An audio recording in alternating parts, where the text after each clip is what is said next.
Today on an all-new Dr. Phil. Former Mother of the Year is accused of soliciting the rape of a woman. She was outbid on her dream home. They got the house you wanted, so you want them to suffer. Yes, by hurting someone else, you feel better. You put this on Craigslist with her address. Come to my home while my husband's gone. We'll get our freak on. It became fun because I was anonymous. You weren't anonymous. You were an alter ego for this innocent woman, and you sent a man to her door. I did not view the danger. If you didn't want her to get attacked, why did you post, "Take me even if I say no"? Mother of the Year turned stalker. A Dr. Phil exclusive starts now. Carmel Valley is a beautiful, affluent community in sunny San Diego. Known for its large houses and award-winning schools, it's the kind of neighborhood where people dream of raising a family. Kathy Rowe was one of those people, and in 2011, she fell in love with a home that she believed was perfect for her family. It had everything she wanted: space, a single story, and a sparkling pool. But Kathy's dream home was also someone else's, and she was outbid by another couple.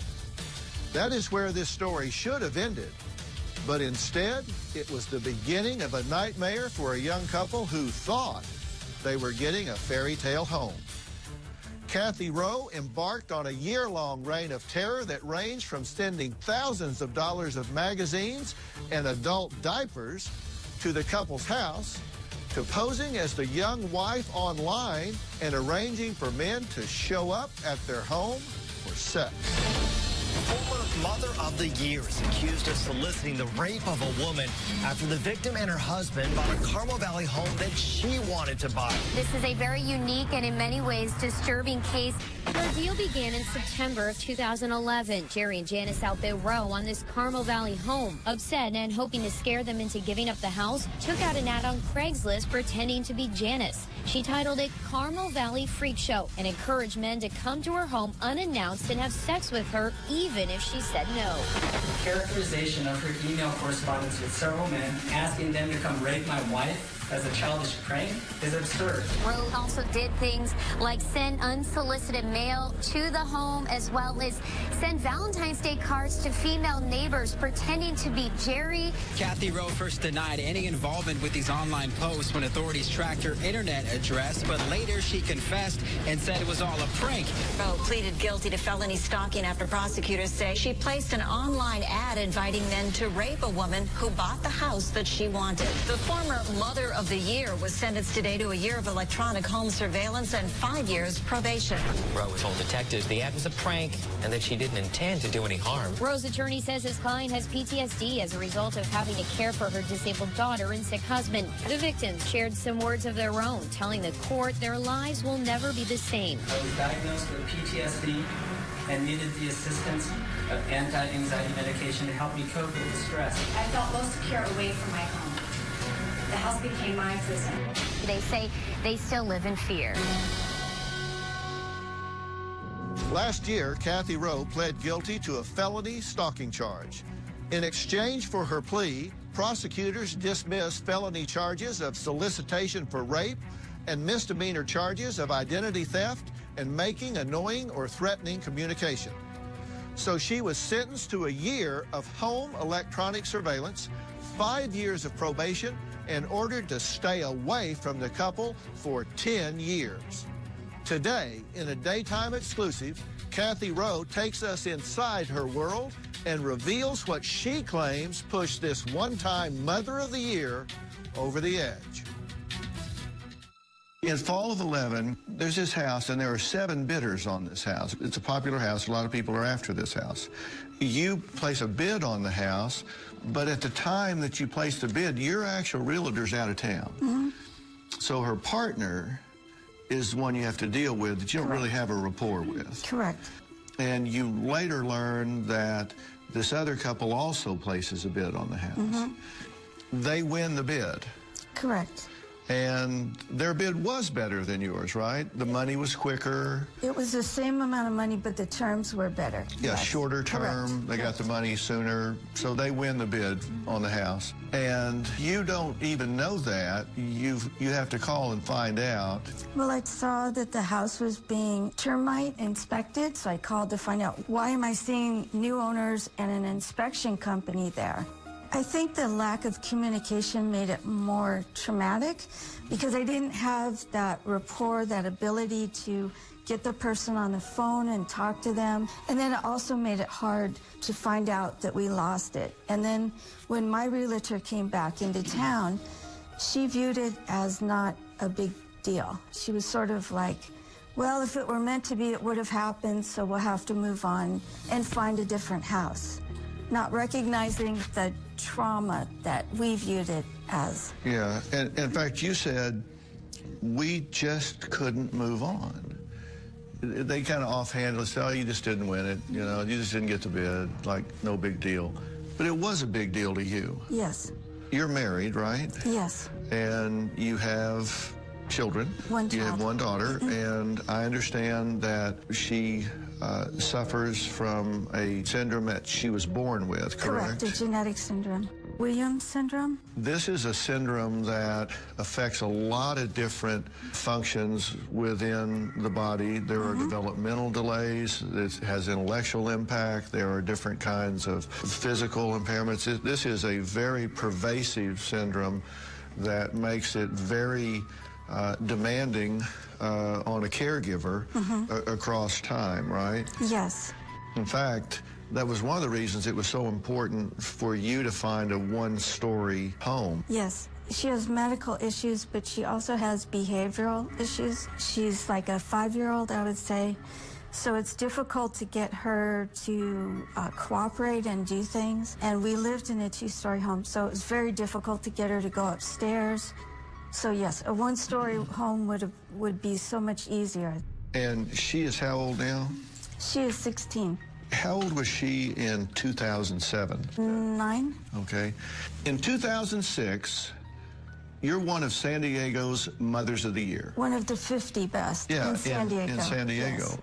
Fast forward, if you will, now to the fall of 2011. There's a particular home in a subdivision that you want, and it's 1 story. That's important to you. Correct. Because of your daughter. Correct. And there's not a lot of 1-story homes, right? Not in There's this some, area. but not a lot.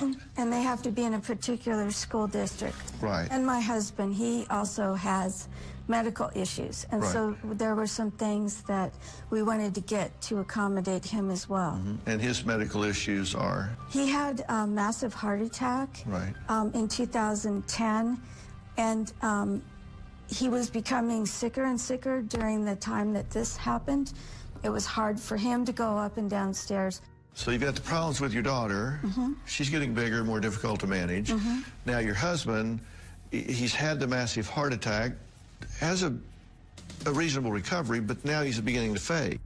There were so many things needing my help and my attention. I just became exhausted. I was working full-time and then doing my husband's work at night and dealing with my daughter, had very severe school issues. And then my best friend became sick and her disabled son needed care. So I was literally like running myself ragged and trying to exist on 2 hours sleep. And it unfortunately affected my thinking. I thought I could cope with it and deal with it. And I didn't realize how poorly I was dealing with it until all of this happened. You said one of your quotes was, we just couldn't move on. Why? I mean, it's a big neighborhood, a lot of houses. There are other houses in the neighborhood. There are other 1-story houses in the neighborhood. Why couldn't you just find another house? A couple of reasons. One, we had looked at like 100 homes, and this was unique. It was a former model home. It was the only floor plan in our whole community that had certain room layouts and certain features that we wanted. And then the first day it came on the market, we went and saw it. Everything was perfect. Everything all lined up, and it was exactly what we wanted. But this wasn't just another house. It wasn't, and it also my mindset at the time, I wasn't thinking very clearly. I was very sleep deprived. I was very stressed out. The other difficult thing about losing the house was that we then had to live in an apartment, which is very difficult with my daughter. That became stressful, and my husband was just miserable not living in the house. And so he would walk around going, oh, if we just got in that house. Was this your dream house? It was my dream house. The minute I walked in, it felt comfortable. I fell in love with it the moment I stepped foot into it. All right, so you don't get your dream house for whatever reason. You wind up in an apartment. Things are not seem to be a domino that started clicking things in a negative way. Why couldn't you let it go? The emotions of being so upset and so angry at losing it, and angry with myself because I was the one interfacing with the realtor. I felt guilty. I felt angry at myself. I felt like I'd caused all these negative things to happen to our family. Those emotions were so strong that caused me to continue to focus on the house and eventually the homeowners. You didn't know these people? Not at all. I really want you to travel back in time to the moment that you decided to do the first thing you did that wound up getting you in trouble. Okay. And what was that first thing? Coming up. You send Valentine's cards to each of the wives from the husband that say, thinking of you. Correct. You made a flyer for the local high school kids to advertise a New Year's party at their house. This has been misunderstood. Monday on an all-new Dr. Phil, she told an unthinkable lie. Megan Hudson accused of faking she had cancer. She went to extremes. You shaved your head. To fool everyone. Her friends say they shaved their heads in support. Some even got tattoos. She's never faced the friends she lied to. Chelsea's in this building, and you won't speak to her. Will she apologize now? Let's bring her in. Monday. Then on Tuesday, a teacher caught with her 15-year-old student. You have sex with him in your classroom. I'm not a monster and I'm not a predator. But he was 15. He knew exactly what he was doing. That's Tuesday. We now return to Mother of the Year turned Stalker, a Dr. Phil exclusive. I really want you to travel back in time to the moment that you decided to do the first thing you did that wound up getting you in trouble. Okay. And what was that first thing? Posting their house for sale on Zillow, I believe was the first thing. Okay, so that's what you call Act One. Take me through that moment. You would have to just feel so overwhelmed by things that you had to do, almost like panicky. You feel horrible and angry towards yourself. You're full of guilt and jealousy and all these emotions.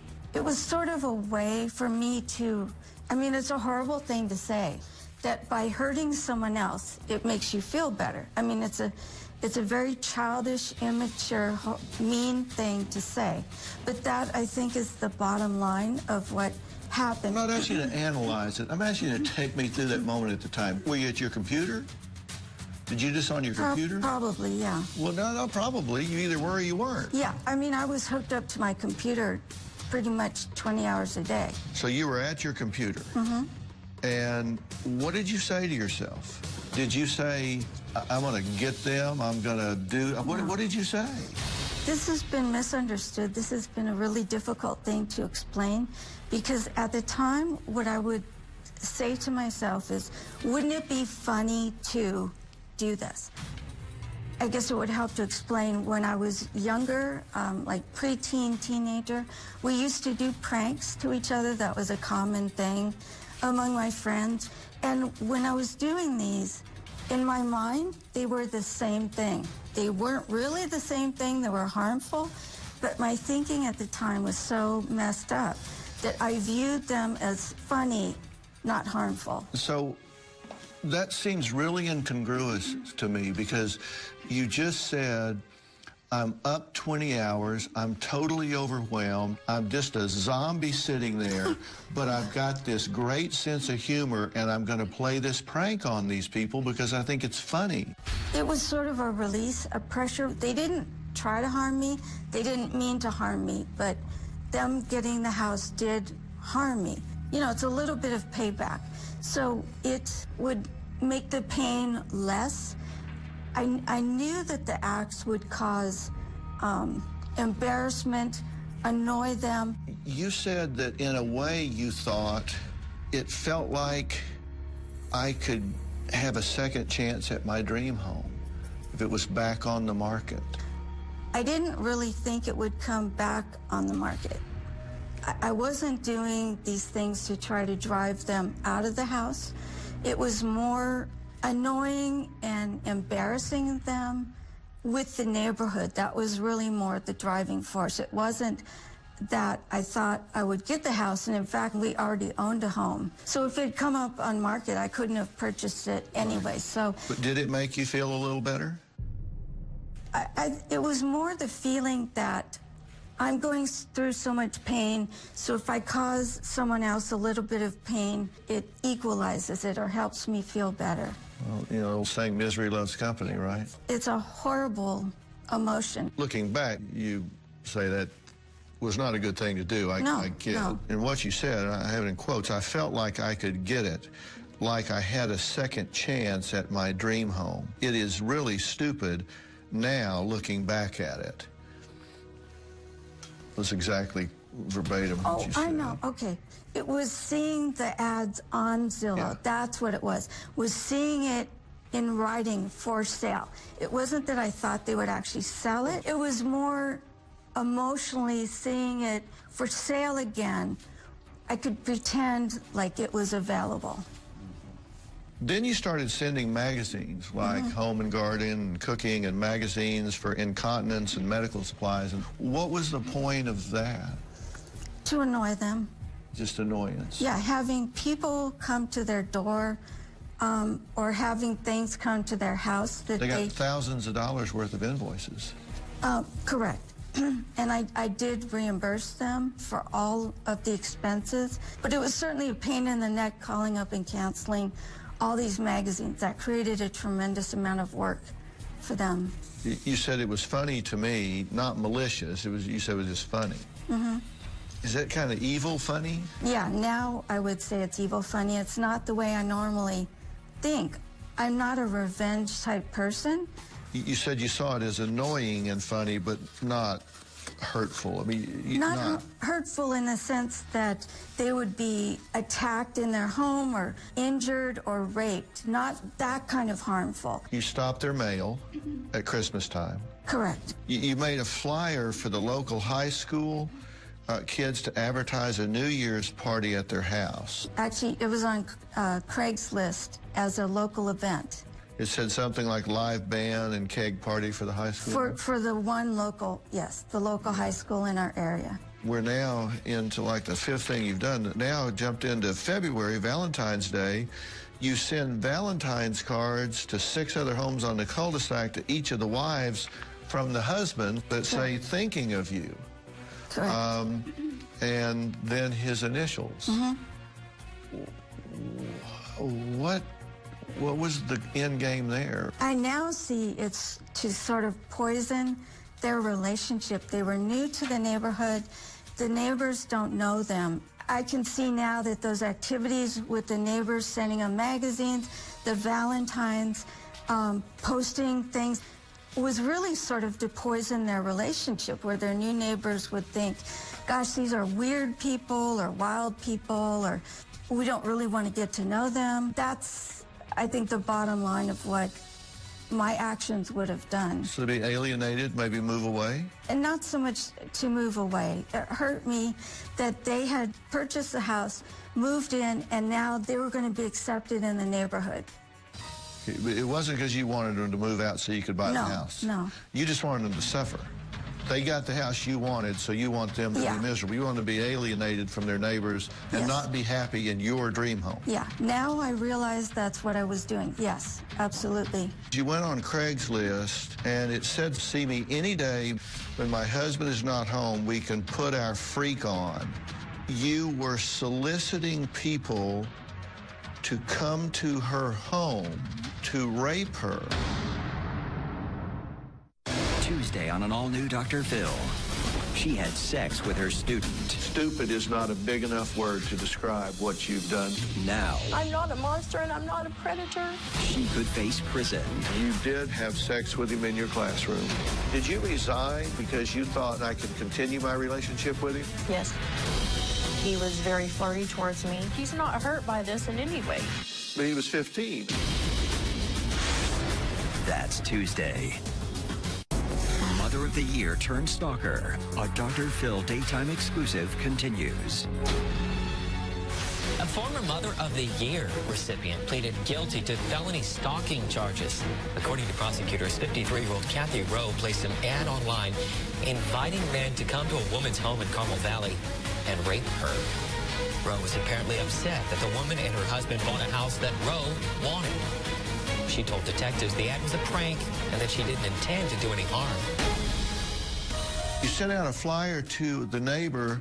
A sex offender had recently moved into the area. You wanted the neighbors to think, who is the wild couple? They are potentially sex offenders? Yes, it had said that one had moved in, and certainly the neighbors, because they've lived there a long time, would assume that it was this couple. So again, it's poisoning the relationship with the new neighbors. These are horrible, horrible, immature, awful things to do, but that is what I did. Did you watch them to see how they reacted? No, no. You didn't drive by to see if there were a bunch of magazines on the porch? Oh, no. You didn't drive by to see if people were knocking on their doors or anything? No, no. Did you watch this family? No.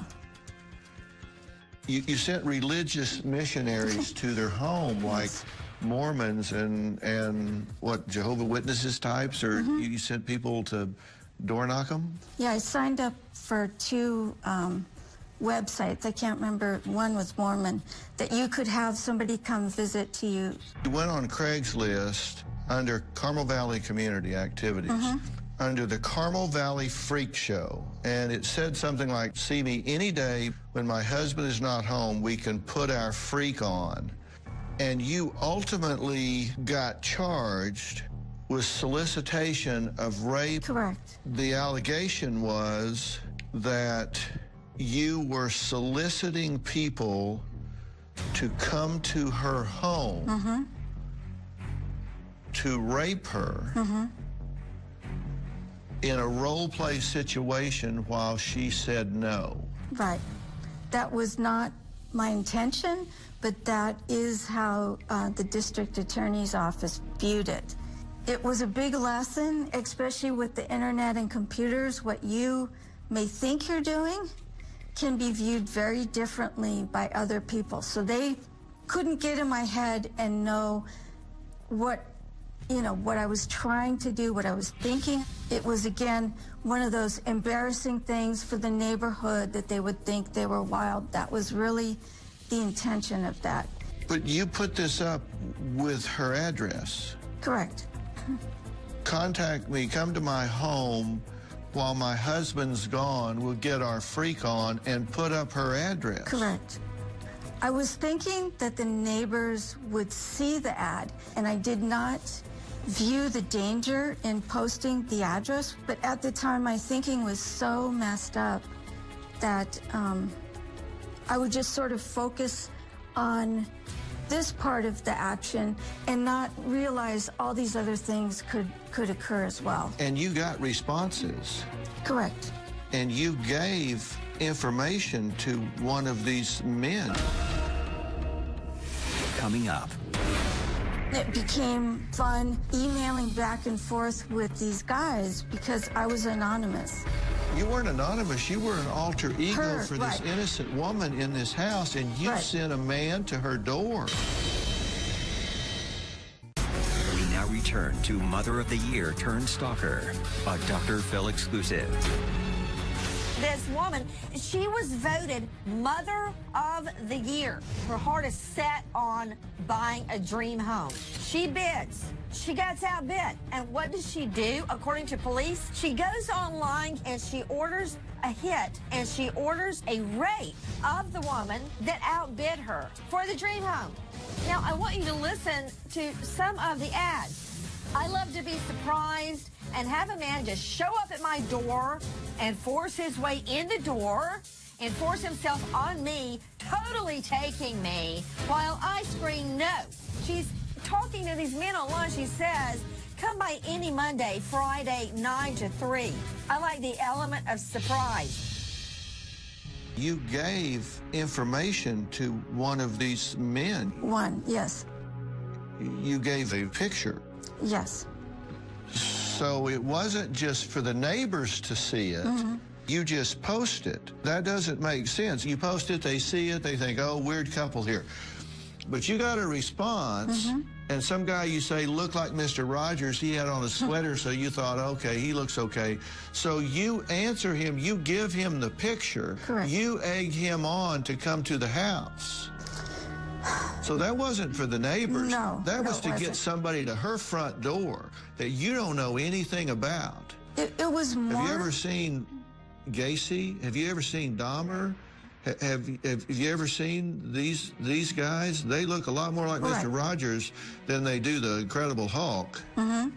No, it was an incredibly stupid and cruel and could have potentially been horribly dangerous. I understand that. You didn't give this guy the picture for the neighbors. No. You didn't get him to go to the door for the neighbors. You got him to go to the door for her. Correct. It was the Craigslist ad that was for the neighbors. I had done that in April, and I did that again in June. In April, I never got any kind of responses. I wasn't expecting to in June.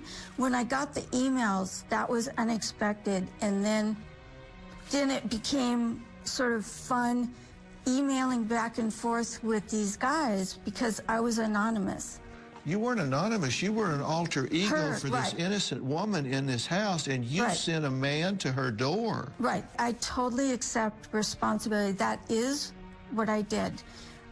At the time, my communication with them was not so much dealing with her. It was really focusing on the conversation with the men, having fun, telling them all kinds of ridiculous things. Ridiculous things like, I think Correct. you said, I think I said something in our correspondence like, quote, I like it when men come through the door, take me even if I say no. Correct.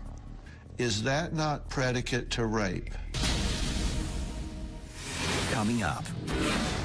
If you didn't want her to get attacked, you wouldn't have sent a man to her door with the instruction, I like it when they keep going when I say no. Correct. If I had wanted her raped, I would have kept talking to him. When he asked for the address, I would have given him the address. If you didn't want her raped, you wouldn't have written those words. Monday on an all-new Dr. Phil, she faked having cancer. People raise money for you. You've got friends shaving their head. And she faced the people she lied to. Megan, what do you want to say? That's Monday. Mother of the Year turned stalker, a Dr. Phil daytime exclusive continues. You said, I like it when they come through the door and take me even if I say no. Is that not predicate to rape? Sitting here today, absolutely.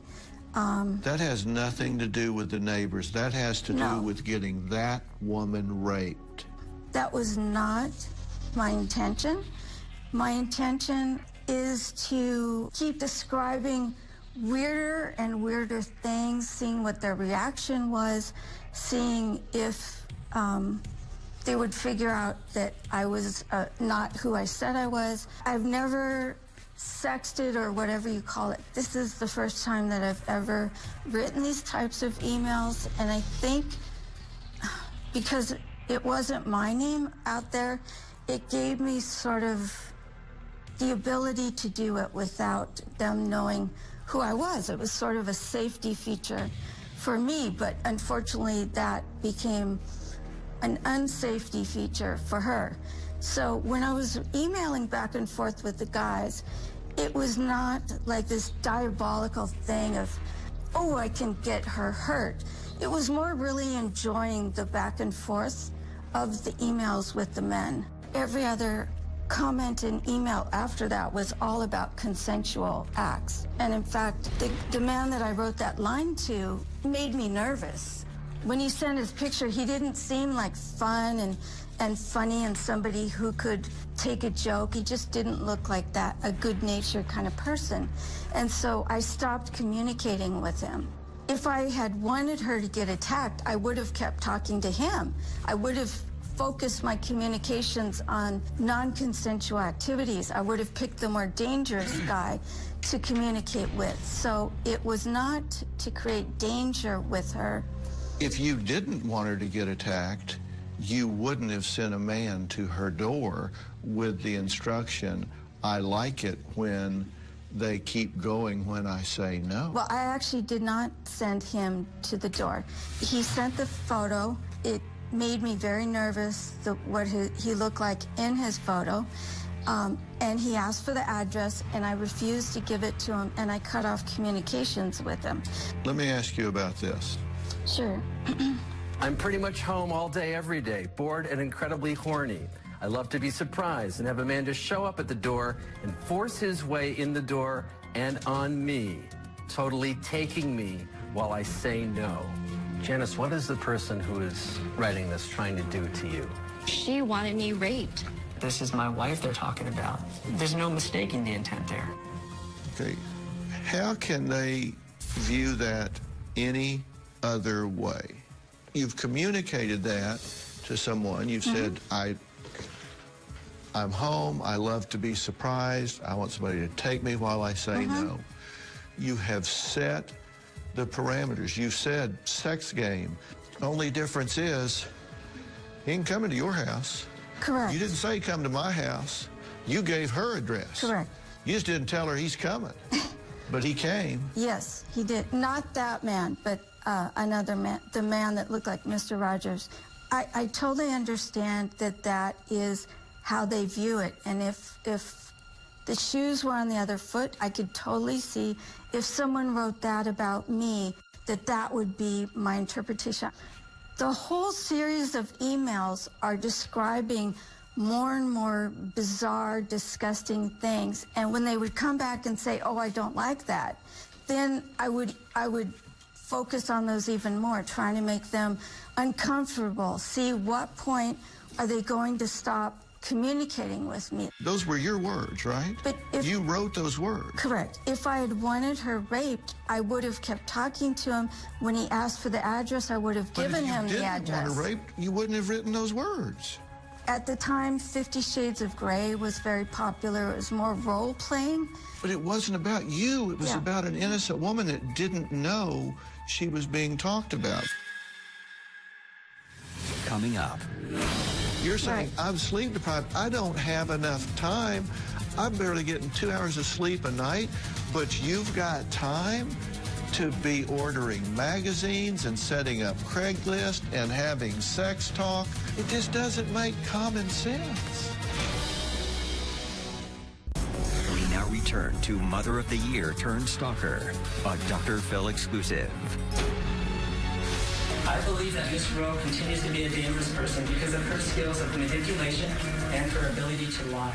You know, I kind of think she has more of a reason now to attack us. I'd like to comment on that. Please. One, I'm not manipulative. Two, I have been very, very honest with the district attorney and everyone. In fact, we scheduled a special meeting with them. I came and gave them all kinds of information, told them, yes, I did these things. I've been very, very honest and trying to take responsibility for my actions. As soon as I started to sleep, which was in early July 2012, like within a week of doing that, I stopped these actions because I had more ability to see what they were doing, what their impact was. I've often said, if I wanted to make somebody just really psychotic and I could control one thing, it would be sleep. I think there are a lot of people who lose a night of sleep here or there, and they feel tired the next day. They get better sleep for a few days, and then they're fine. But chronic sleep deprivation is really an entirely different phenomenon. It's when we're shorting sleep by half or more every night for a long, long period of time. We see lapses in judgment, we see poor memory, poor concentration. Like in Kathy's situation, the brain actually starts to function less and less. Jerry and Janice would never forget the jolt of fear they felt as a cop gave it to them straight. He said whoever was doing it was probably pretty sick. They were probably watching, and that sent chills down my back. I was not, in fact, watching. I never did anything to their home. I never sat outside their home.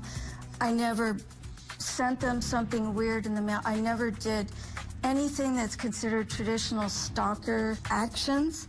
I did not do that. If this is because you are burning the candle at both ends, if this because you are 20 hours a day trying to cover for your husband, trying to fill the void for him, taking care of your daughter, going through all of the work, everything, no time to sleep, no energy left, no ability to keep everything going, you don't have time to do what you're doing, and now you're spinning this web around innocent people that don't know it. It just doesn't make sense. You're saying, I'm sleep deprived. I don't have enough time. I'm barely getting 2 hours of sleep a night, but you've got time to be ordering magazines and setting up Craigslist and having sex talk with people on the internet. What? It just doesn't make common sense. It would take, like, let's say 15 minutes or something. If you look at the emails, they're all pretty quick. They're not like novels. And I would sort of take a mental vacation and focus on this for a while and then come back to the work that I was on. And what you want people to know is that you are sorry. Oh. That you're not some sociopath that has no empathy for these people, no remorse. I would say devastated is the word by my behavior. I had to go into therapy because I felt like the lowest form of life and like I didn't deserve to be here anymore. I was very suicidal. I couldn't deal well with what I had done and also to all these other innocent people because my behavior didn't just affect them. It had an impact on a lot of other people in my life. And you've been forthcoming with law enforcement, cooperated, you've helped in every way that you can. You're wearing a monitoring device now because you're on house arrest. Correct. If these people got transferred and they moved off to Bangor, Maine, and that house went on the market today, would you buy it? Ready to get real? Go to drphil.com for advice on relationships, parenting, finances, and more. Plus, weigh in on your favorite episodes, share your stories, and find support in the Dr. Phil community. When you sign up for the community, you will automatically be subscribed to the Dr. Phil Show newsletter. Log on to drphil.com today.